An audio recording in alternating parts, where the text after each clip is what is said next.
Oke guys, buat masa ni ada 1-2 pokok saja yang masih mengeluarkan buah dan bunga. Akunya mangga belum lagi, belum ada tanda-tanda lagi. Sini banyak kena serangan semut hitam. Cuman aku nak selesaikan lah.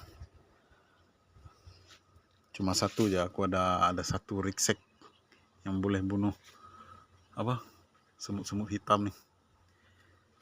Kehadiran dia amat mengganggu pertumbuhan pokok. Dia banyak lepak dekat daun-daun jambu aku ni. Lepas tu ni dalam buah dia ni pun dia ada juga tu. Buah dia jadi warna putih-putih tu. Aduh. Okay, kita akan basmi dah habis-habisan.